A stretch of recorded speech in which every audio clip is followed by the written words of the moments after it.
Aku Audrey dan menjelaskan nomor 2 dan 3. Halo, saya Kalista dan saya menjelaskan nomor 3, 4, dan 5.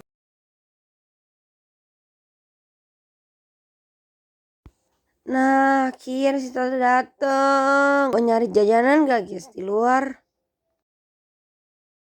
Ayo, aku juga lapar banget nih.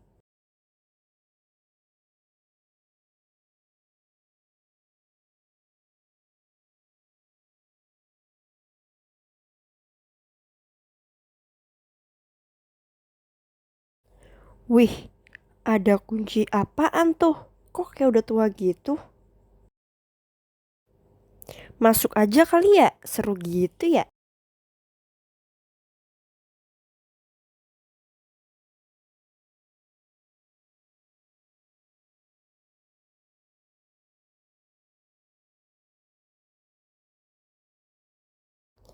Wih, kita di mana ya ini?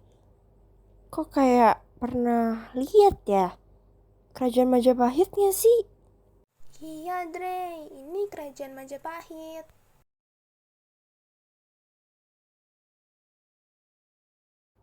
Kita keliling-keliling yuk, soalnya penasaran banget nih aku.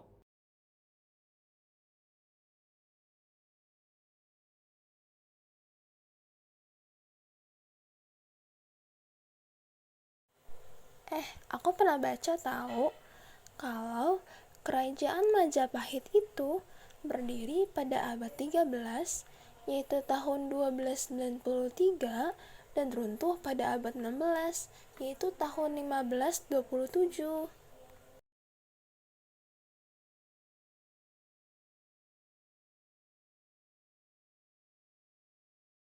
Oh gitu ya, Tak.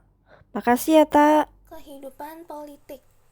Yang pertama adalah sistem pemerintahan. Kerajaan Majapahit menganut sistem pemerintahan federal karena dalam melaksanakan pemerintahan, raja yang memegang otoritas tertinggi dibantu oleh sejumlah pejabat birokrasi untuk mengambil keputusan. Struktur birokrasi.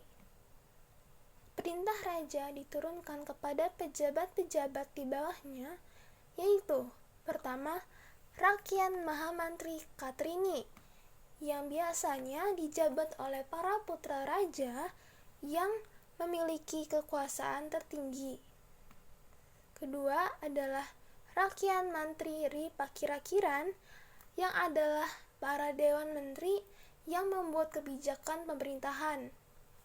Yang ketiga, Dharmadayaksa, yang adalah pejabat terkait hukum keagamaan.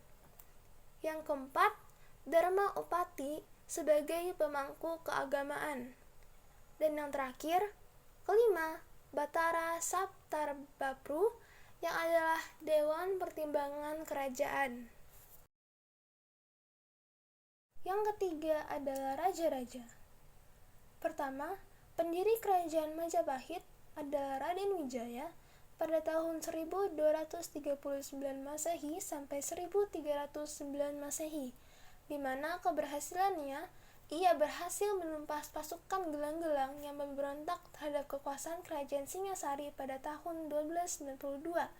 Ia juga berhasil mengusir tentara Mongol dan mendirikan kerajaan Majapahit pada tahun 1293. Kedua, masa kejayaan adalah Hayam Wuruk, di mana ia memerintah pada tahun 1350 Masehi sampai 1389 Masehi. Di tahap ini ia memerintah bersama Gajah Mada. Keberhasilannya, pertama, ia berhasil memperluas wilayah kekuasaan Majapahit, dimulai dari Kalimantan, Sumatera, Semenanjung Malaya, Filipina, dan Papua Nugini. Yang kedua, dalam bidang ekonomi, Majapahit menjadi pusat perniagaan di Asia Tenggara.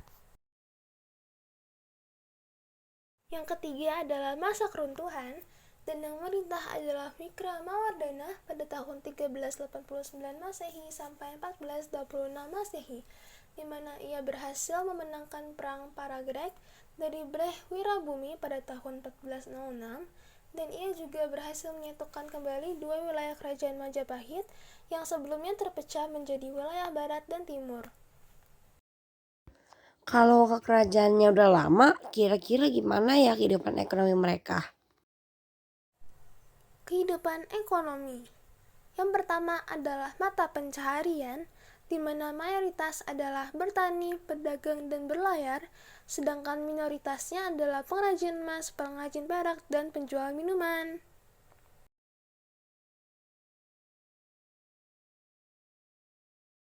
Yang kedua, bidang yang terbesar. Kerajaan Majapahit adalah kerajaan agraris dan maritim, sehingga bidang pertanian dan perdagangan merupakan bidang yang terbesar karena merupakan tulang punggung perekonomian kerajaan. Yang ketiga, ekspor.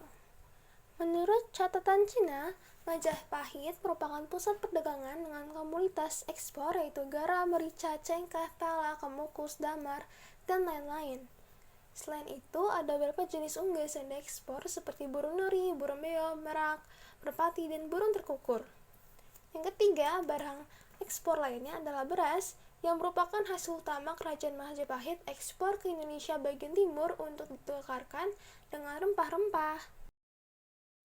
Nah, dalam kehidupan sosial dan budaya kerajaan Majapahit, situ ada paling tinggi Brahmana, Ksatria, Waisya, dan Sudra.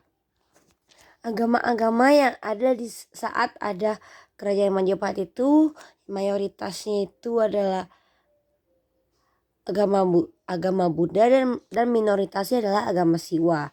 Tradisi dan upacara tertentu yang ada adalah nyadran. Apa itu nyadran?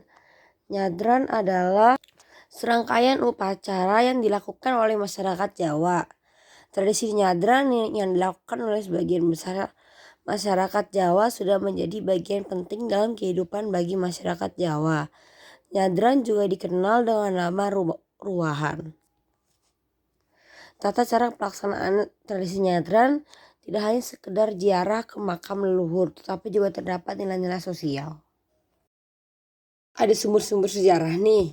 Pertama ada Candi Penataran. Candi Penataran itu dibuat pada tahun 1286. Candi ini tuh dipakai untuk upacara pemujaan sebagai penangkalan bahaya Gunung Kelut. Kedua ada Candi Tikus. Candi Tikus ini dibangun antara abad ke-13 sampai ke-14 Masehi. Candi ini merupakan petir taran atau bisa dibilang tempat pemandian keluarga raja. Nah, Candi Bajang Ratu dibangun pada abad ke-14. Candi Bajang Ratu itu dipakai sebagai pintu masuk ke sebuah bangunan suci untuk memperingati wafatnya Jaya Negara. Nah, selanjutnya ada Prasasti Waringan Pitu. Prasasti Waringin Pitu dibuat pada tahun 1447. Nah, Waringin Pitu itu menceritakan apa sih? Jadi ini tuh menceritakan tentang aturan administrasi pemerintahan kerajaan Majapahit beserta kerajaan-kerajaan di bawahnya. Nah, ini ada kitab namanya Kitab Sutasoma. Kitab Sutasoma itu ditulis pada tahun 1365 dan 1389. Nah, yang terakhir ada Kitab Negara Kertagama. Nih, Kitab Negara Kertagama ini dibuat pada tahun 1365 dan ini tuh dibuat untuk kakawin Jawa kuno.